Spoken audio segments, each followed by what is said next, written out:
Okay, so hopefully you're here to hear Kevin Sedivec. I learned how to pronounce his name this summer. He did a workshop with me on rangeland up in Broken Bow in the Sand Hills and had a really neat presentation, and he was in the back as we started with someone else, and he's sitting there uploading data that he had got that morning. So he's got a ton of neat stuff and a lot of research. So he's with North Dakota State. So let's go ahead and give him a warm welcome, and I'll let him go ahead and introduce the rest of him. Well, thanks, and good morning. You hear me fine? So they offered me a lapel. I'm like, sweet, not both my hands are free. I can talk around and get around. So I do appreciate the invite to come to this. This is my first time I've ever been here, and I came in, what is today, Wednesday? Yep. I came in Monday night, left Fargo about 12:30 in the afternoon because I got some new data in. So I have another set of data. I'll show you part of it because they didn't all come in. So I put that together, and then I had to write a news story for the Stockmans that was due last week Friday. I didn't finish it. So I finished it before I left. I'm going to finish the story. And it was actually on, I have a slide on it in the back side here on the value of grazing. So if you figured out the way I look, I'm a cow person. I'm a livestock guy, but I'm a trained range scientist. So I did this story on the value of grazing for soil microbial activity and complexity within a strategy. And so I wanted to get that story out before I left. And I brought one slide in on here. So I think it's pretty cool data. It shows how cows drive microbial activity and the value then in terms of nutrient cycling that our wildflowers capture. And you always wonder what came first. Did the wildflowers create the situation for microbes to be functioning properly, or did the microbes create it first? Kind of like the chicken and the egg question. And so it comes down to, I really don't care what came first, as long as our soils are healthy, functioning, our above ground biomass and our above ground diversity will be good. And so my story today is flower power. My wife said, "You're not a hippie. You should have changed the name on it." And so she told me last night, "Did you bring your nice rainbow stuff?" And it's not that kind of flower power talk. It's the power of flowers for livestock and pollinators, is what we're going to shoot for. But I've given this talk, this is probably the 15th time I've given this talk over the last year, a little over a year, and it became popular when I gave it to a soil health group. It went on YouTube, and then all of a sudden I got phone calls. I'm like, I must have gave a hell of a talk. I gave it from Nevada all the way up now through Kansas, Nebraska, South Dakota, Wyoming, Montana, North Dakota, Minnesota. It's been a popular talk, and it just tells the whole moral of the story. Get to the end, is plant diversity is the driver of success, whether you're planting a cover crop or you're looking at native range. And so when you bring this home, whether my audience is a conservation group or a livestock group or a soil health group, they all have a value you're looking at. And so when you look at, I actually started my career a long time ago. I started in '89. I'm actually a wildlife. I have time. I told Aaron I go about 45 minutes, so I can tell stories for about 15 minutes. I started my career as a wildlife person. I got my bachelor's degree in zoology, and I wanted to do habitat for wildlife. And I figured out after my first field season as a technician that the only way you have wildlife is if you have habitat. So a really good person who can manage for wildlife is actually a person who can manage for habitat. And so I think I got my master's and PhD in animal and range science. I wanted to be a range ecologist because that was the way I could get to that point. So I started my career in '89 as the extension specialist. I've been doing this for going on 36 years. I'm not too gray yet, but I'm getting there. More wrinkles as you get aged. But in 2006, I like to play, and so I started doing cover crop work for livestock in 2006. When did the cover crop, realm really take off? It was probably about 2010, give or take. Minokan Farms and myself kind of got going on it in the 2006 year. And I gave a talk to a group of ranchers in Fort Yates, North Dakota. And I talked about turnips as a forage base for cattle. And they looked at me like, this guy just fell off the turnip wagon. Cows don't eat turnips. They never heard about using turnips. Although in Africa, they did all the time. So I started looking at cover crops as a food source for livestock. Not even thinking about the soil health characteristics of a cover crop. So I wanted to know what cover crops will cows eat, which ones won't eat, which ones are nutritional value, how do livestock perform. Then in 2009, we started looking at soils. And so we got into this debate on we did monocultures first, and we still see monoculture cover crops. Winter cereals are monoculture cover crops. Do a phenomenal job for covering the soil and keeping it active, right? Then we get into this diverse question. What should we have in a cover crop mix? And we can do a whole talk on that. So we tested a number of different cover crops species, and in the end, you'll notice that every cover crop mix has a cereal grass. Usually have a warm season grass because you have different fibrous roots. Almost always have a forb of some sort, whether it's a sunflower, whether it's a hemp, or whatever it is. They almost always have a legume. And so that's your simple 5-way mix that you can get by with and achieve your objectives. You'll see, I always struggle with, the most I ever saw in a mix, I got really off topic early, that's all right, is a 42-way cover crop mix. Included marigolds. And I'm like, I just sit in the back, I shake my head, I'm like, why did you do a 42-way mix? Well, because diversity is what you want. The more diverse you have, the better it should be, right? In theory, that sounds great. But I asked him, how many of your 42 actually came up? He didn't know for one, but he said probably 9 or 10. I said, so you paid for 32 of them that didn't even come up. So don't get crazy. When I talk about diversity, when it comes to rangelands, the more diverse it is, the better. With cover crops, there's a threshold. It's usually economically driven with a cover crop. And so my biggest struggle in the north, so I'm from North Dakota, are my legumes. It's the most expensive seed in a mix is going to be your legume. It makes up roughly 40% of your cost. If I get a legume that grows this tall, was it worth the 40%? The answer is no. Economically, no. Because you still get nitrogen and carbon nitrogen flow from the non-leguminous plants. But if legumes can grow, that's your benefit. So if you can get in early enough, that's where your value. So diversity, even in a cover crop, is important, but don't go crazy. Don't be spending $50 an acre for cover crop, unless someone's paying you for it. I mean, I can do a really nice 9-way cover crop mix for $19 an acre. And you get all those different, you're always trying to get different rooting dynamics of that cover crop so you can affect more of our cover population. All right, so let's get back to the soil health side of it. When I build a cover crop mix, you want biodiversity. Your biodiversity should feed the microbes. You want different rooting architects to feed different microbes. That's usually your goal. You want to create pore space and aggregates. Aggregates, so I'm a livestock person. When I can get aggregates, my best aggregate response usually occurs when I add livestock to that cover crop. We also want to replenish carbon and nitrogen. And for me, I want that cover crop to be a viable nutrient source for those livestock. Whether it's cows, sheep, goats, they all differ. Cows are heavy on the graminoids, goats are heavy on, and sheep are heavy on the forbs. And you pick and choose what you're going to graze. And then, of course, you have this legume. So here's a picture of when we first started these trials. We actually tested turnips by themselves. And cows did great on turnips. The problem is turnips are really high in nitrogen. Yep. What are they really high in? 80% water. They're 80% water. So if you are grazing straight turnips, you better be 20 feet back of that cow. It's rooting out the back end. So we learned real fast, if you're going to do a heavy brassica mix, which we don't recommend because that really consumes a lot of fiber, you got to add fiber to the diet to slow down the passage. But I always put legumes in my mix. Brassicas in my mix. And of course, this legume question.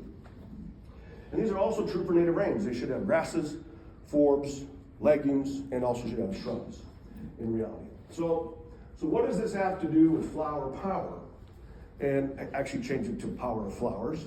But when we're looking at a diverse plant community, the more diverse the plant community is, the more resilient the plant community is, and the more nutrition provided for the livestock or the deer or the elk or whatever you're grazing. A diverse mix will make it more resilient across that pasture. You know, every time I go to a room, someone always comes in the side door. You notice that? It's like they haven't read the directions. So when we look at, we think about rangelands as the gold standard for plant diversity, and they really should be. In central Kansas, on native range, we should see 500 to 1,000 species on native range. Do you see that very often today? If you're lucky, you might see 10, 15. I also run the research station at Streeter, and we'll typically have 300 to 400 species on our grasslands. Even though we are heavily dominated by bluegrass or brome, we can still create diversity across that landscape. And so this gold standard is what you're shooting for. So above ground, it looks pretty, but below ground, it looks just as diverse. Different depths of rooting zones, different types of roots, whether they're tap roots, fibrous roots, they all feed different microbes. And where should I stand? I'm probably blocking your view. You know, they all feed different microbes. And so we're trying to get this gold standard. The issue is, what drives, there's three things that drive the lack of biodiversity on our grasslands. And you have to name all three of them before I go to the next slide. And anyone can speak up. You should all think about some of the simple ones. What was that? Water. Water's a limiting factor. And it can affect biodiversity, but I'm thinking human-driven. What human-driven activities do we do that drive the lack of biodiversity? How's that? Spraying, okay. Spraying, herbicide spraying is one of them. That's the reason we did this trial, because Xerces Society wanted ranchers to understand not all flowers are bad flowers. And so traditionally, some ranchers will view everything that's flowering as a weed, right? And then they'll spray it. So spraying is one. Compaction. Compaction is driven, so what's that? Tillage. Tillage is the right answer. Compaction can happen, may not necessarily affect diversity in the short term, but long term it does. But that's what's driving the compaction. Equipment and tilling. This is rangeland, so we don't have anything out there. Stocking rate. Okay, so one was tillage. You know, that's probably the most severe way to lose rangeland. And that's really, if you're looking at a conservation group, if we can promote not tilling rangelands, I'd be a happy camper. But roughly 3% of our rangelands get tilled every year. You know why that happens? There's a reason. The best land. It's usually better land, but overrest is another bad thing. That's a management thing. So the grazing side is either overgrazing, and when I say overgrazing, it has to be long-term overgrazing, or undergrazing. Those are both disturbances or lack of disturbances that affect biodiversity. The tillage one is really driven by the Farm Bill. The Farm Bill is written for farmers, obviously. Nothing wrong with that. But because of how it's written, it's designed through insurance and everything to enhance farmland. So the first thing you do, if you're really smart, if you have the wherewithal, you can take rangeland, and you can take crappy rangeland. There's kids, I'm sorry, I should watch my language. And you till it, it now becomes crappy farmland, which now within the farm policy, you get payments because you don't meet your requirements in terms of, right? So if you look at the saleable product of land, you can sell rangeland for, let's say, $1,000 an acre. Once it becomes farmland, it's $3,000 an acre. Till we can fix that in policy, and there are groups trying to fix that in policy, you're going to continue to see tillage of our grasslands or rangelands. So, well, I can't do that today. I'm not doing that. So we're going to talk about this grazing issue and the herbicide issue on creating flower power. So you all got my answers correct. So what we don't want to see on a grassland, this picture was taken in South Dakota. It's actually on Virgin Prairie, just south of here. Does that look very diverse? See any flowers in there, for one? No. We got lots of brome grass. Here's brome grass. You got some natives in here. You got bluegrass. This is a very non-diverse community. And it's driven by a lack of management. Even though this is public land, there's issues in terms of how they manage it. So we don't want to see this. So this picture was taken literally 5 minutes later on the same allotment And you see big blue stem, you see western wheatgrass, you see blue grama, scurf pea, here's an aster, you got some grama on here, green sage, you got a number of flowers in this picture. This is the same pasture. The difference is management. This piece here was burned at the end of April, middle of April, and then it was grazed in May and June, and the cows came off. So the grasses and forbs were allowed to express themselves on that landscape. This is the side-by-side picture. This is the same allotment. This pasture looked just like this the previous year. That's how you can use management to enhance biodiversity. Now, it doesn't always look as good as I got that year. We had some rain, but it was a really good contrast to show how management can do stuff. The biggest issue, so Xerces Society funded this project, and Xerces Society's number one goal was to get producers to not spray, just go out and spray whatever they want, because not all plants are bad. That was really their goal on the trial. My goal as a scientist is to find management strategies at a larger scale to enhance biodiversity across the landscape. That's what I try to do. I've been doing that for probably the last 10 years, and it's a struggle. It's a struggle to get management at the right scale and actually get management to work. And to get it to work right, fire is almost always part of the equation with grazing. In the Northern Plains, fire is a bad word. It's like the other F word. And so no one wants to burn because they feel that they know there's benefits now of fire. And you get to Oklahoma and Kansas, fire is common. Up north, they see the risk of fire, and until the positive responses outweigh the risk of fire, they're not going to do it. But we are moving away. We are moving to producers now looking at fire. And once we bring fire into the practices, we're going to see better responses to biodiversity. Yes? Excuse me, what is the point of fire? What is the point of burning? So that's a great question. What's the point of fire? So fire is a process. It's not a tool. People call it a tool. It's a natural process that has occurred millions of years. And fire actually creates a shift in chemical response, nitrogen and carbon responses. And so we had a study coming out trying to look at the microbial response to it. The problem is the best response with microbes is actually grazing. When we graze and fire together, we get another response. And so fire actually is a positive response to expressing the forbs and warm season grasses. Warm season grasses really love fire in terms of the process of how they ecologically function. Cool season grasses that we have actually get hurt from a fire because you're removing that tiller, but they actually respond over time. And so it's an ecological process. Just like grazing is an ecological process. They really are one and the same, but they respond differently to the two together. And so when we combine them, and Oklahoma State is probably the premier university to look at fire and grazing interactions. They've been doing it for probably 20 years. We just started doing this about 8 years ago. But it is a process that I think producers need to understand. There's a positive value to it. How do you do it safely? And how do you do it cost effective? Those are the two issues that we're trying to deal with. The South, Kansas and Oklahoma have burn associations. They know how to do that. We don't have those yet up north. That's a great question. All right, so we got this interaction. So I'm gonna start my talk now. The power of flowers. So this is a project that Xerces Society approached me in 2021.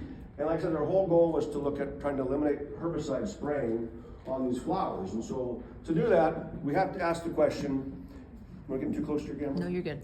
What's the value of flowers, nutritionally wise, and mineral? Our main focus was minerals. No one's ever looked at mineral composition of flowers, wildflowers. There's some data on nutritional quality. And so they got money from NRCS. So NRCS really funded this project. And so we went to address that question. And so their main goal was to educate land managers on the value of wildflowers. So when I asked Sarah, I can probably show you what the value is. Don't know what the value is, but I can show you the value. The question comes down to, do cows eat wildflowers? Really, that's the question. If they're high in quality, it's kind of like me. If I go to a buffet and all you give me is spinach, spinach is good for you, but god dang, I'm not going to eat it until I'm really hungry. You know, so it's the same way with cows. They're going to select and choose what they like. What drives palatability or taste is usually alkaloids, or there's tannins, or there's lignin. All three of them don't taste good, so they're not going to eat it. Eventually, you're hungry enough, you're going to eat it. I tell you what, I should probably eat spinach because I'll lose some weight, because I really won't eat much of it over time. So that was their main question. That was their main focus. And so we asked this question, what's the perception? So the perception is, and I have a field day every year. We'll have a couple hundred people come out, about half of them are ranchers. And a lot of the ranchers will view this as all these flowers are weeds. And they'll say, why do you have so many weeds in your pasture? And I look at them, I'm like, for one, these aren't weeds, these are stiff sunflowers. These are actually desirable native plants that have a value to the ecosystem and a high value for pollinators. The debate comes down to is what percent, this is not a good debate, what percent of your composition is flowers that will actually affect grass production, right? If I have 10% flowers, did I actually affect grass production? 20%, 30%. The natural ecosystem of our grasslands is about 25% flowers and shrubs, 75% grasses in the Great Plains. And so traditionally that's what you'd have. We really don't see an impact on forage production. I haven't tested this really well until you get about 25%. All of a sudden then the grass production will start to go down.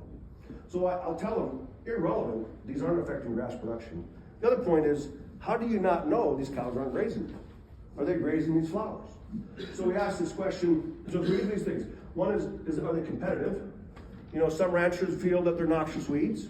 I asked this yesterday, what's a noxious weed? There's a definition for what a noxious weed is. Anybody know the answer? I bet you do, you just haven't done it. It's invasive, but there's a reason why we call it a noxious weed and not an invasive weed. Poisonous, they can be poisonous or not poisonous. It all comes down to definition in policy written by the government. So in law, somewhere in law it says noxious weeds have to be controlled if you have them. That's policy. If you don't control, I can send you a bill and you have to pay me that bill if you don't control your noxious weeds. That's what a noxious weed is. So somewhere in law, in your state, it will say these noxious weeds have to be controlled by the law. What they don't tell you is if you actually went out and grazed it, and you say, well, my cows kind of grazed it, you're actually using the goal of the law. You know, it's kind of tricky. So they're viewed as noxious weeds. The native forbs are not noxious weeds. Some may be invasive. They're not noxious.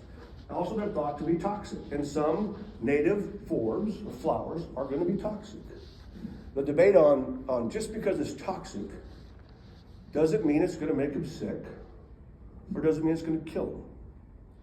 Usually none of that happens. It's like, I hate to use spinach for another reason, it's like alcohol. You know, a lot of you drink alcohol, and we know it can kill you. But it takes levels, right? Toxic plants are the same way. It takes a level of consumption before you get sick. Then you get sick. It takes another level of consumption before it kills you. So milkweeds, you all know what milkweeds are, right? You know what's crazy is there are states that still list milkweed as a noxious weed at certain counties. That's got to get taken off. Milkweed is not a noxious weed. Milkweeds are, by definition, have a toxic chemical in that plant that can make a cow sick and can make a cow die. It never happens. They never consume enough of it to make them sick, and I've never seen a cow die from milkweed. And at the research station, all of our milkweed, unless you got it within a rested system, is consumed by cows. And I love it when they eat it because milkweed's high quality feed. So that's where you get to this toxic level. Yeah, it may be toxic, but is it actually going to hurt them? Most of the time not. Now, I'm not saying that you should know what toxic plants are. One's called death camas. It looks like an onion. If you eat the bulb of death camas, you are going to die. I can guarantee you, you eat one of them, you're going to sit there, and unless you get to a clinic and they know what to do, you're going to die. Same with spotted hemlock, the hemlocks. You eat the root of a hemlock, you are gonna die. So know which ones are toxic, so your kids, for one, don't eat them. That's where it comes down to. For this part of it, it really causes a negative effect. All right, so if we show that wildflowers are high quality, do cows eat wildflowers? If I can say yes, they do, then the nutritional value has value. So we did a study at the grassland station. First, this is western snowberry buckbrush. You can see all these are bitten. This is milkweed. Every one of these are bitten, so cows do eat it. So we did a study to look at what's the composition, or what do they eat? What percent of the diet, what percent utilization do we get from our wildflowers? So this is the percent utilization of forbs. In the research realm, we call them forbs, not wildflowers, even though they're almost the same. Over a 4-year study, we wanted to see what percent use do we get on our wildflowers. So we tested a high intensity trial where our goal was for the cows to consume 60 to 70% of the biomass. This is the traditional take half, leave half that we preach in range science. Our goal here is about 50%. And this here is our moderate use pasture. Our goal there is about 20 to 40% use. We looked at degree of disappearance. Both our high intensity and full use was about 45% use of our forbs. So whether it was high or full, or what we call full use, they ate about 45% of it on the average. Some years it was higher, some years it was lower. It really depends on moisture. If your grasses dry down, they really eat forbs. They really eat shrubs. The grasses are lush and green, they eat less of it, but they always eat some. Even in this moderate use, about 25% of our forbs were consumed to some level. How'd that compare to our grasses? So we looked at grass utilization. Our goal was 60 to 70%. We averaged 64% for our grasses. Our full use was 47%, 47%, almost the same as our forbs. Moderate use was 34%, 21%. So we met our objective on this experiment, and either way we looked at it, we got use of forbs, of wildflowers. So I can go to ranchers and say, believe it or not, cows eat flowers. The difference is there's some flowers they really like, and there's some flowers they really don't care. They don't like it all. And that's just like you and I in terms of preference. And you'll find animals within a herd like some flowers better than others. You'll get an animal selection. We did a study looking at, it was goats, on if we had 10 individual goats, and we fed them different flowers. It was actually they were noxious weed. We did wormwood, buckbrush, Canada thistle. We had a fourth one. And it was crazy, of the 10 species, 10 individuals, some individuals would eat almost all of it, and some would eat none of it. So you get individual preferences in diet, just like you and I. You know, I like a medium rare steak. You might like a medium steak. You might like a well done steak. Never eat a well done steak. But we all have a preference. And cows are no different. All right, if you look at composition, in this study, 15% of our biomass was forbs, 85% was grasses. So at a low rate of forbs, we still got pretty good use of our wildflower. So I'm confident I can convince producers that wildflowers are good. So I sat with a rancher this morning, and his brother said, you know, he burns, then he sprays after he burns to kill all the wildflowers. Some are good, some are bad. And I'm like, why does he do that? Because he thinks he needs more grass production from the fire. So it'll take some time, like anything else. And it's just what you have for flowers. All right, so from this, I'm gonna go with what we did for the study. So our goal was to collect samples from common, abundant, native rangeland plants. We know they had a value for pollinators. And of course, Xerces Society, if you don't know Xerces Society, their whole goal in life is to promote pollinator habitat. They do a great job with it. And then we looked at them thought to be palatable to cattle. So in 2021, this mouse is a little bit fast on me, we did samples in North Dakota, South Dakota, Nebraska. We did 15 species, had 141 samples. And most of those species were collected at the flowering stage. And they were collected by NRCS. They're almost all volunteers to collect this data. They loved the idea of it the first year, and then the next year they went crazy. They added 7 more states. We did 589 samples, 60 more species, looked at phenological growth stage, always tried to be in the same ecological site. And so when I say 590 samples, those samples get shipped to me, then they have to get dried, then they have to get ground through a 1 millimeter screen, then they gotta get sent to the lab to be analyzed. And there were even days that I had to grind them Because you can only do about 3 to 4 samples an hour. So it took time.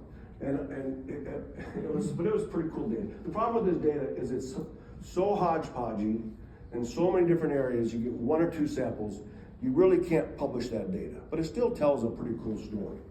Then in 2023, as a scientist, I'm like, I need to create some structure for this experiment. So we did 12 samples, we did 12 species, 322 samples, and we collected the same species in the Western Dakotas, Central Dakotas, and Eastern Dakotas. And we collected it at 3 different time periods, so I got 3 different phenological growth stages. Then I can analyze by growth stage, I can analyze by location, and it gives me a little more power in my test. And so that's what we did in 2023. And then last year, got done with the data, got cool data, and I'm like, how many here have watched cows graze wildflowers? What part of the plant do they graze? Graze the flowers. Almost always graze the flowers. Then they'll graze the leaves, and they never eat the stems. So when we analyze the whole plant, I got a mixture of flowers, stems, and leaves. So last year, we decided to look at the plant part, and specifically the plant part. So we did a one-time collection. When they were flowering, we broke it up by flower, leaves, and stems. So when I come back and I can say, my copper was borderline for milkweed, but my flowers were high. Then I know I'm adding more to the diet if I can tell that the flowers are higher. I don't know. I haven't got the mineral data. It was supposed to come back in yesterday. It didn't come in, so I don't have the mineral data, but I do have the protein and energy that I'll show you today on the plant parts. So this is where we collected data, all the way from California, Oklahoma, Kansas, Wyoming, all the way up to the Dakotas and Minnesota. Lots of samples. The darker the bars, the more samples we collected. And it was all collected except for my crew in North Dakota. We collected in North Dakota. They were all NRCS staff. Or they were Xerces Society. The people in California were Xerces Society. Love them to death. They sent me 10 samples of 10 plants one time. And I'm like, cool, thank you. I don't know how I'm going to use it, but it was there. All right, so let's look at nutritional value. And this is a cow I was eating Canada thistle. This is Kathy Both's picture. If you know Kathy Both from Idaho, she's huge on training animals to eat different plants and different weeds in particular. This is from the research station. This is all milkweed that's eaten. In 2021, we have probably, 1 million milkweeds on the station. And I would guess if it wasn't an arrested cell, every milkweed was eaten to some level. And so it is a desirable plant. So we look at, I'm only going to show you one slide of this because this is a noisy slide. You're not going to get it very well, but I'm going to go through just to tell you that nutritional value will vary from year to year. But they're always consistent. And if you look at, this is 2021, this is the vegetative state. This here, vegetative state in 2022, vegetative state in 2023. So you get this year effect that's driven by moisture. So just know that you're going to get year-to-year variability no matter what component we're looking at within that species. But what's consistent is all species, including prairie coneflower, declines with maturation. That's true of every nutritional value you look at, and almost every mineral also declines with maturation. There's one mineral that does not. That's actually calcium. Calcium actually increases with maturation. It's the only one that does that. And I don't know why, but it does. So this, whenever you see a dotted bar, that's the minimum requirements of a lactating cow. So you can see if we get to the flowering stage on this species in particular, we tend to become deficient for protein value. You're only going to see one of these slides. So that, just so you know, there's variability across years, but consistently, maturation will drive quality and mineral composition. The rest of the slides are much more simpler. So this is the crude protein value of 4 selected species. This is stiff sunflower, goldenrod, milkweed, and black Samson. Most of you know what black Samson is. It's the one that when you eat the roots, it numbs your mouth. Very pretty plant you can buy in stores. Loves shallow soils. So this is the percent protein value. Minimum requirements of that lactating cow are right at just below 10. And milkweed, if you didn't know milkweed was not a legume, you would think it was a legume. It responds like a legume in terms of nutritional quality. Never drops below the minimum requirement until you get to the post-bloom stage for milkweed. This one here is stiff sunflower, also a very palatable form flower, also becomes deficient sometimes in flowering and post-bloom. Then you got stiff sunflower and black Samson, good early, become deficient late.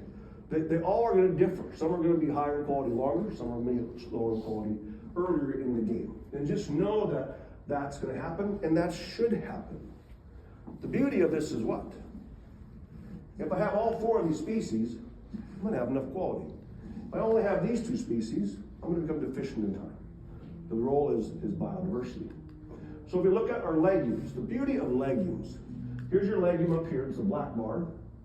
This is Dr. Stevenson's data out of Nebraska. This is little blue stem, warm season grass, needle and thread, cool season grass. Your grasses tend to become deficient once they get to the anthesis stage or the flowering stage. They almost always are deficient for protein. Now I'll tell you that's flawed data because I'm clipping that data, or Steve Mitch is clipping that data. He's analyzing the data. The cow will always select better than you do when you clip it. So you're going to get a little bit of a skewed response. Even though it says it's deficient here, it may not be what they consume. Eventually though, our grasses become deficient. So what happens with cows is they gain weight in May, June, into July. Then late in the season, they lose weight. As long as your loss of weight is less than what you gained, you're ahead of the game. That's usually your goal. You know you're going to lose some performance late in the season, and that's fine. That's the way the buffalo were in the old days. They always got fat and sassy in the spring, and they got skinny in the wintertime, and they got fat and sassy again. So the legumes always produce high protein. There are 2 major things a cow needs in terms of growth and reproduction and health: protein and energy. Energy is just calories. If I eat a lot of candy bars, I'm gonna get a lot of energy because of the sugar in the candy bar. It's a simple sugar, so it breaks down and goes to fat. But carbohydrates within your energy tend to always be slower within the rumen how it breaks it down. So you're looking at protein and energy. Everything else you look at are small in terms of what they need, but are still critical for animal health. Same with human health. So that's your protein and legumes. They all did very well. This is a lead plant. Most of you might know what lead plant is. Here's your purple prairie clover, and this is American licorice. Cows like this, sheep like this, goat like this, they all like this. This one's debatable. I don't see a lot of consumption of American licorice. It's the one that produces burrs. Once it goes from a flower, it goes to a burr. If you're out hunting in the fall, pick up burrs, you're probably picking up American licorice. Or you're picking up poundstone or something else as a burr. This is a burr when it's done. So we look at the plant parts. This is the plant part. I got this on Monday, even though it was a holiday on Monday. This is the flower stage. Our flower stage are the same 4 species. Was that about 17% for milkweed and lead plant? It's about 14% for stiff sunflower, and then black Sam. Black Samson's not the most nutritional plant. Who cares? It's just the way it is. These 2 stay high in the leaf stage. Leaves should be your highest quality part of the plant. Always traditionally has been. What interests me is there are some plants where the flower is actually higher than the leaves. That's pretty cool considering that we're eating the flower part of the plant. So if I was Xerces Society, I'd have a little issue with my cows eating all my flowers. That's your pollen, that's your nectar. So you gotta have a balance still, even with livestock grazing. The stem is always deficient in terms of quality. Most animals don't eat much of the stem anyway. It's high in fiber, high in lignin. It's like eating cardboard. They're not gonna eat it anyway. So in reality, even though that's part of our first data set, this is the value we want to look at. So that's plant part. This is common milkweed. You can see in this picture I showed you earlier, all of our milkweed was consumed, some shorter than others. Cows come by, they eat the flowers, then they start eating the leaves.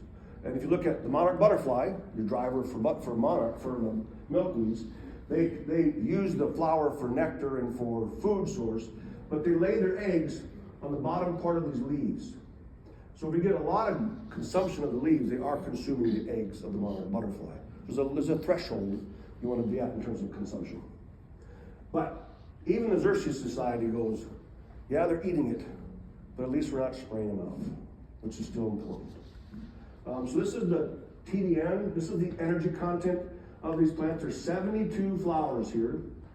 All these green is what we call good, excellent quality in terms of energy. Here's your minimum requirements for energy. 93% of our flowers had sufficient energy for a lactating cow.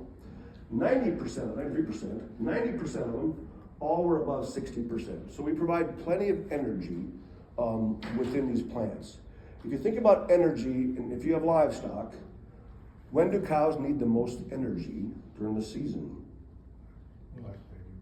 When they're lactating is correct, but it's actually, there's one time it's even worse. It's when it's cold.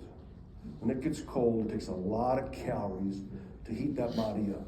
So you want to have energy during that time period. Even in the stems of some of these, we had plenty of energy on our flowers. All right, so I did look at plant part here too. This is the same 4 species. We're at about 65 to 75% energy on all our flowers. Our leaves are about the same. They're virtually the same in terms of energy content. We crashed at stems. Again, stems are low in energy, but milkweed, of course, was still above the requirements, even in the stem component of the plant, which is pretty cool. So once I get the mineral data, which I won't have today, it'd be pretty, I'm anxious to see the mineral data, because we have mineral data, and you'll see the mineral data. A lot of our forbs are on that edge of meeting the requirements. I'm curious to see, will our flowers do it? I'm kind of getting, I told the gal yesterday, her machine broke down, so I couldn't get it in time. And I'm like, oh, it'd be cool to have it. All right, so we looked at the mineral data. You know, our focus on this trial was really the mineral question.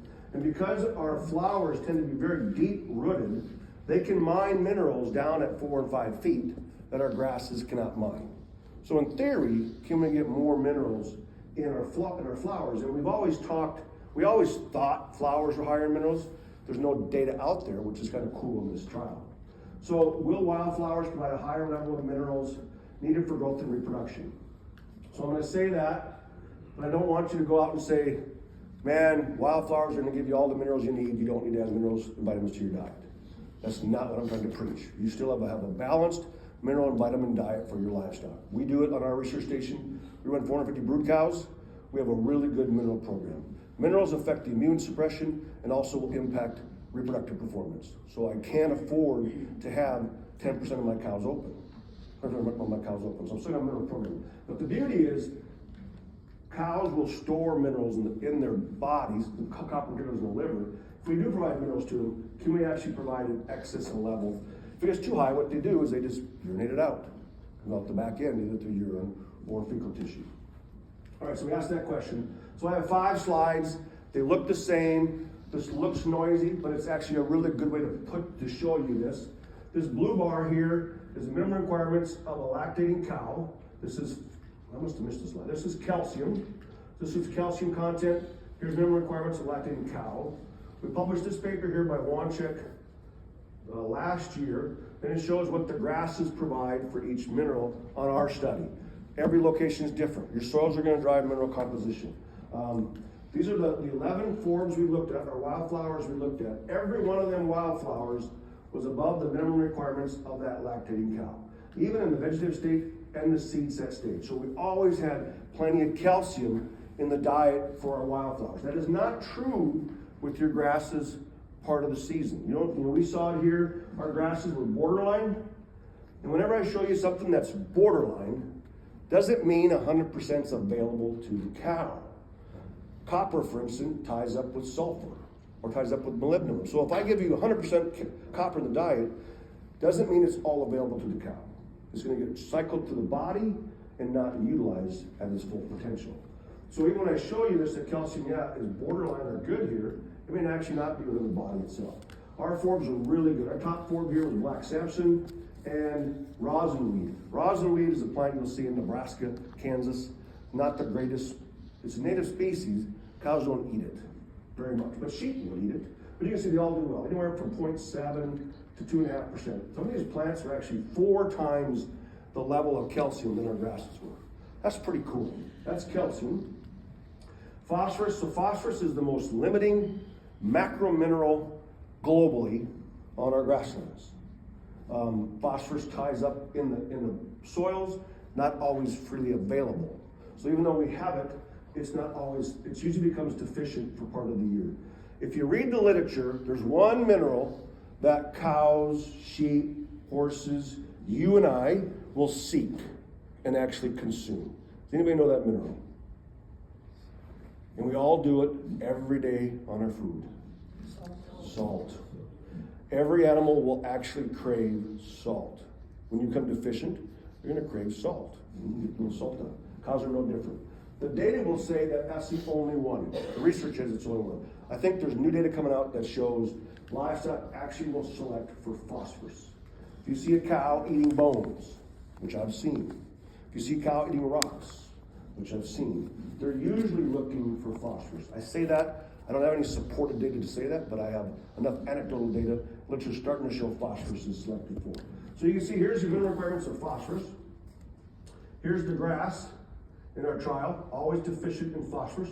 Normally grasses are good for phosphorus till about mid-June, then it becomes deficient.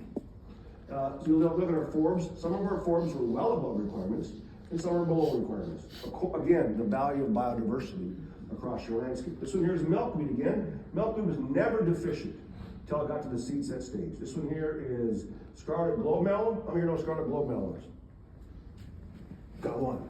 One of the prettiest orange flowers you'll ever see in the grasslands. Just a gorgeous plant. It was the plant Native Americans used for chewing gum. They would actually grab the leaves and the flower and chew it.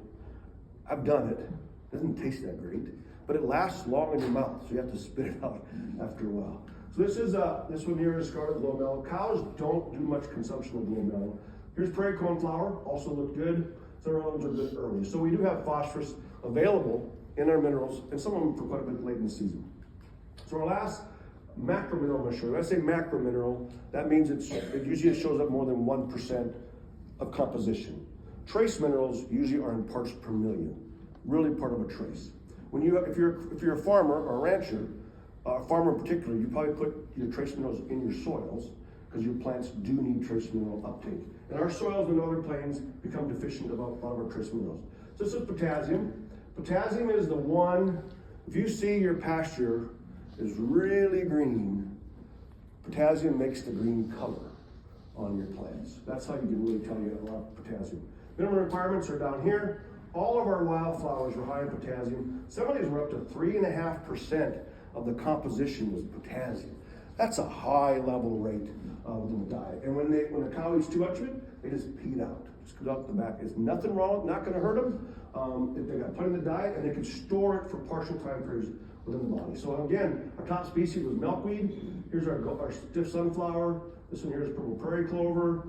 Our bottom one here was actually lead plants down in here, as well as prairie rose. Prairie rose, how many of you know what prairie rose is? Got a call called rose hips. The fruit are phenomenal for vitamin C. If you can hanker eating them, they're good for you. But they're high in vitamin C. So again, potassium looked good in our wildflowers for most of them. So our two trace minerals that are the most lacking in our soils throughout the Great Plains is copper and zinc. I don't care where you're at in the Great Plains, even as you go west, you're going to be deficient copper in the soils. So we're almost always deficient copper. Here's our grasslands. Here's our copper composition ran from 3 parts per million down to less than a half a part per million. I don't care where you're at in the country, the Great Plains, it's going to be low. What was interesting is, here's your minimum requirements, 10 parts per million. Some of these forbs actually were above the minimum requirements, which is intriguing to see. And this was an average over the 2 years we did this trial, that we had some high levels. And this one here is scarlet globemelon again. This is stiff sunflower. Here's your milkweed. We had some good levels of copper in some of these species. Doesn't mean it's 100% available, but at least we have copper in those wildflowers. Again, some are high, are good, many of them are low. I still preach copper in your mineral program should be added to all of our livestock production throughout the Great Plains. So that's copper. And of course, the last one is zinc. Both copper and zinc are critical for immune suppression. If you get low on both of them, you're going to have suppressed immune systems, which means you're going to create the less performance in more open cows, or more open sheep are different. Sheep can become toxic from copper, but there's a threshold. Goats, you've got to have enough copper in the diet. Zinc is the same way, except for it also affects bones and hoof development. If you get some hoof issues on your cows, you are probably deficient in zinc in the diet. So here's mineral composition. This is 20 parts per million. Here's our grass. Good early, comes deficient late. Most of our wildflowers were high or sufficient in zinc. That's another positive bump that I see in the grass. In our forbs, this is stiff sunflower. Also did well in this trial. This part here is purple prairie clover. Here's my milkweed. Almost always high enough. And then this one here is dotted gay feather. Dotted gay feather, how many know dotted gay feather? Gorgeous, gorgeous plant. It's a beautiful, almost like a tufted, I don't know what you call it, but it's all purple, lavender colored.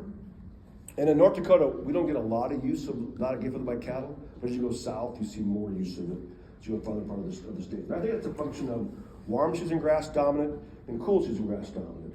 If I was to graze a cool season grass or warm season grass, which one's going to be more palatable and high in quality? The warm season or cool season? Cool season. Cool season is a 3-carbon chain versus a 4-carbon chain. Because of how it functions, you get less lignin in a cool season grass than you get warm season grass. So cows are going to do better on a cool season grass. So as you go south, where you're warm season dominant, you'll see more use of your flowers as you go south because warm seasons are less palatable. Just a tidbit. So that's zinc. All right, so when we finalize this, we showed copper, potassium. I didn't show you magnesium. Levels in wildflowers provide high levels of minerals for lactating cows. If you're running yearlings, their requirements would be different, not quite as high because they're not lactating, but they are growing. And so in this country, where we see a lot of stocker cattle, it's a different type of class of livestock you're going to have, but it'll be different. The most demanding on a female, though, is always if she's lactating, will be the most needed in terms of nutrients and minerals. So, like grasses, phosphorus levels tend to be deficient in many of our wildflowers once they were mature. However, we had a number of wildflowers that always met the requirements for phosphorus, which is pretty cool in this trial. Milkweed, scarlet globel, and prairie coneflower. Both these two are consumed by cattle. This one not quite so much. All of them are consumed by sheep or goats. And so depending on the class of livestock. Copper levels in our trial tend to be 4 to 15 parts per million versus grass is 1 to 3 parts per million. So we got more copper in the diet available to the animals. And zinc levels were almost always adequate. We had a couple of them that were lower. We had as high as 70 parts per million. That's really good. Really? I'm bullshitting pretty good. One thing about copper is, with a good enough copper in the diet, it's stored in the liver for up to 90 days. So if you have excess copper, they can store it for a longer period of time. All right, so the most important message here is really plant diversity is critical for the outcome of land management. So if we can manage to create more diversity, that should be your goal in life if you have grasslands or rangelands. A diverse wildflower community will provide more opportunities for livestock, nutrition, and minerals while providing critical habitat for pollinators. There's a reason diversity society exists. People love butterflies. People love bees. And they will give them money to promote bees and butterflies. That's their goal in life. And so they have realized that you cannot have bees and butterflies without rangelands. So we can manage our rangelands effectively, we'll have more habitat. This is also true of the crazy honeybee. Honeybees have been crashing. We don't create enough habitat even for honeybees. There's a reason why they're crashing, plus diseases that occur in the honeybee. So I'm going to end with 2 slides. This is a slide I haven't had before in the data. We just published this paper 6 months ago. I want you to think about the value of grazing, whether it's a cover crop, whether it's rangelands. We looked at the impacts of grazing on the microbial population and complexity in the soil profile. So we had no grazing. This is long-term no grazing, which is the gray part here.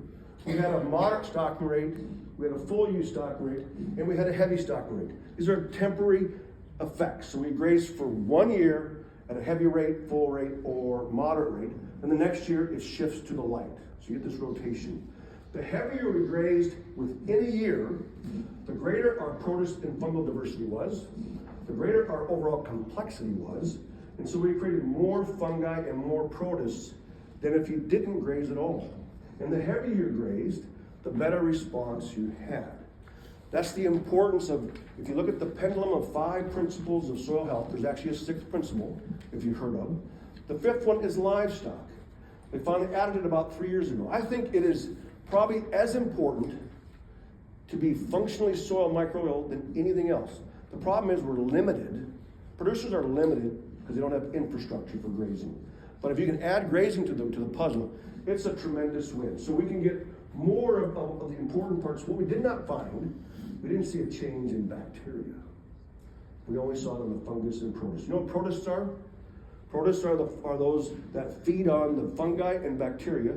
Then they poop and pee, and they create faster cycling of your carbon and nitrogen. So you want protists in there. And so this is probably one of the most important data that I've ever published, in my opinion, because it shows the value of grazing. And so if you look at the environmental groups that don't like grazing, whether you're one of them or not, I don't really care, we can show that grazing has value for soil health. You need grazing for a functioning system. I already showed you the picture of a grassland that was lightly grazed. Didn't look very good. So we know grazing also affects the plant community. And the two go hand in hand. The last slide I have here is we tested with another grad student. This paper will come out in about 2 months. We looked at a diverse plant community of cover crops versus a single cover crop. How did it affect meat quality? In terms of hot carcass weight, we produced almost 20% more weight of the animal under a high diverse diet versus a low diverse diet. It was almost 20, that means I'm producing 20% more beef, in this case it was goats, than if I had with a diverse community versus a not diverse community. We also showed an increase in marbling in those goats. Our only negative was we had a greater tenderness with the low diversity versus the with the high diversity. This is confusing because marbling, if you eat a good steak, marbling drives flavor and may drive tenderness.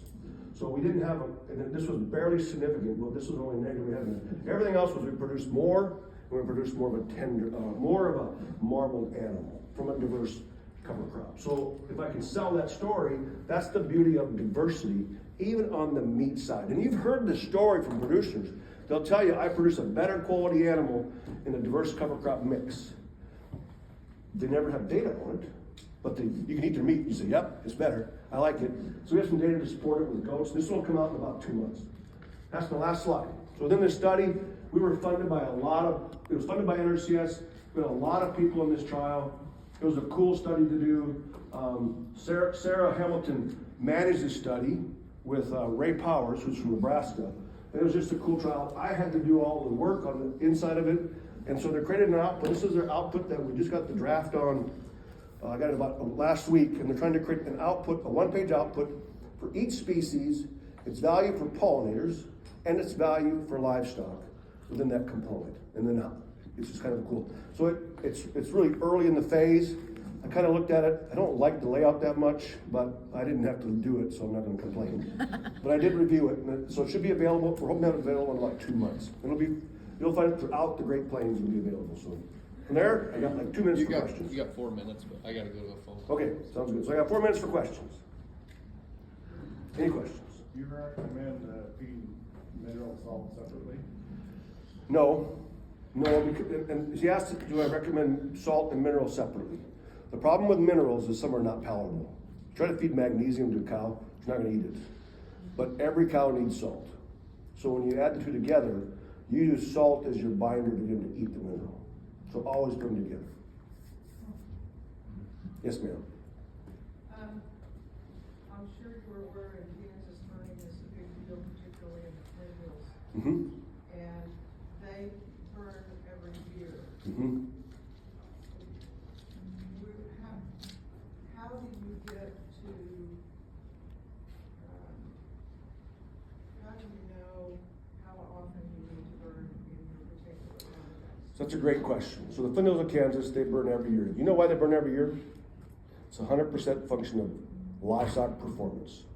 They get more pounds of beef from these stocker cattle with fire versus no fire. Does not mean it's ecologically the best practice. And I think I think Kansas State, with their partners, should be doing research on timing of fire to get the most effect on the conservation question. On a large landscape, the Foothills are a large landscape. Can they actually drive better conservation? Right now, it's solely driven by the economics of livestock performance. Should it be? As a rancher, you go, yeah.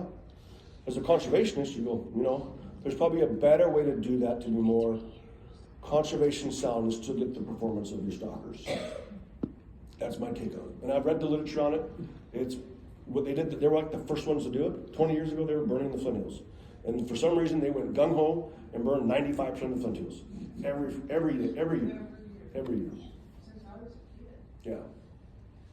But that's call the dean, in Kansas State and ask them to look at that question.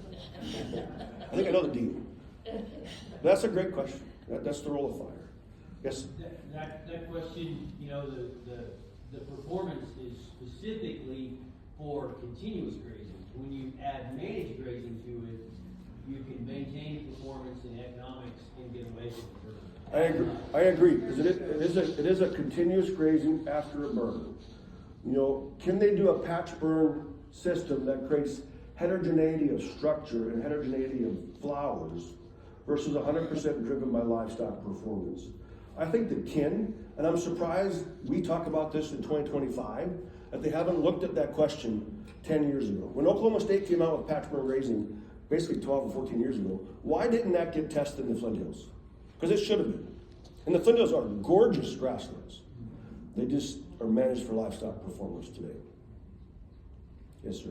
If you want to bring a farm back into perennial pasture and doing this, what, and you talk about the diversity, so then what would you look at I'm the gonna get a picture program? I'm doing this new thing in life.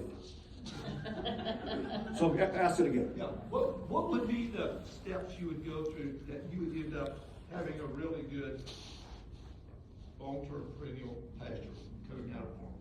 That's a great question. And so the restoration ecology of bringing farm ground back to perennials has been kind of a big push the last, probably 5 years. Even the Farm Bill promotes that within some of the programs. When we've done this, what the struggle I always have is the wildflowers in the mix. You can plant grasses all you want, and I can get a great stand of grass. The trick is going to get the flowers. And what we found is we always plant the grass first, because what are you dealing with after you see a grass crop? It's broadleaf weeds. You can mow them off, you can spray them off. If you want to use a herbicide, you can't have flowers in there, right? You're going to take your flowers off. So we come in, actually get the grass up, and then come in and put the flowers next. While you still have the open niches between those new grasses, you can put your flowers in there. The beauty of flowers is you can broadcast flowers. You can do it over snow, you can do it before snow. All you gotta do is get that seed in the soil surface about 1/8 of an inch, and it'll pop. And then you don't have to worry about the weeds so much. We did perennial pastures, probably going on 7 years old. And last year, we ended up planting a bunch of forbs, clovers, some of those things. And I noticed not everything came up like literally right at first. Some did, and we're seeing more. But the succession in that I'm seeing is, you've seen the succession slide. We've got far enough that we're starting to see trees coming. Yep. We've had to, treat that. So I want to get away, from that. Then when we do the next one, the next perennial, like what are, that I've never thought about just spreading on top of it. Yeah, and you want to do it early in the game, like for your grasses get really established, because then they shade it out. And your forbs tend to be a harder coated seed, so it may take 2 to 3 years for them to actually germinate. You'll get a flush, next year you get another flush, but you have to have a niche in that grass seeding where the forbs can get established. And I've seen it done together. If you know how to, I tell producers you can't seed perennials like you seed wheat. It's a total ball game. It's got to be a firm seed bed. It's got to be seeded shallow. You got to pack it again. You want to create that seed to soil contact so tight that you're going, I created compaction. You don't create compaction, you create seed to soil contact. You get a better even flush. So you can do it together. It's just trickier, especially if you have known weeds that aren't annuals, like shrubs. But normally you got to deal with Canada thistle or some of the perennials. It becomes more difficult. Annuals, I don't care about annuals. I can mow them off. They're going to disappear in 2 to 3 years. So depending on what I have in that seed source. That's what I would. That seems to work the best for us. Yes, ma'am. Did you say that potassium is what causes the green in plants? Potassium is, yeah. We always think of nitrogen, right? Yeah, nitrogen. You add nitrogen, you get a green look. The nitrogen cycles through so fast. In native range, you don't add nitrogen. So nitrogen creates a yellow-green color. Potassium creates a rich green color on our pastures. But most people think it's nitrogen, but it's actually, unless you added nitrogen, it's phosphorus. It's potassium. Yes, ma'am. So to follow up with that, let's say you have your pasture and you have like, almost like a crop circle or a spot that is that dark green, but then, 2 feet over, it's not, is that a high level of potassium or is that something else? That's actually nitrogen. That's coming from the urine of your animals. And so the way animals, you almost always think about poop as your driver, right? Poop has to break down. Urine is available, is a free nitrogen available right away. So you get patches of green scattered everywhere where they peed. And eventually that moves out and it gets yellow back in the middle. That's a nitrogen cycling issue. In the end, when your soils are really healthy, your microbes are active, you won't see the patchy circle like you normally see now. That means your nitrogen cycling is poor, naturally poor. So the urine's creating this bump. So that's not potassium in that case, it's nitrogen. You'll see also what we call fairy rings, and that's just a big old circle. Usually it's a horseshoe circle, and those are fungi that are peeing and pooping in that little fungi circle, and it creates a nitrogen release. Those are cool when you see them, but it's just fungus. Don't worry about it, it's good. Nothing wrong with it. I'm sure my time is up. It is. I'm here the rest of the day, or at least I'm here till 1. I gotta run back to Fargo today, so I gotta be at Streeter tomorrow. But I'll be here till through lunch if you have any questions. So thank you for your time, I appreciate it.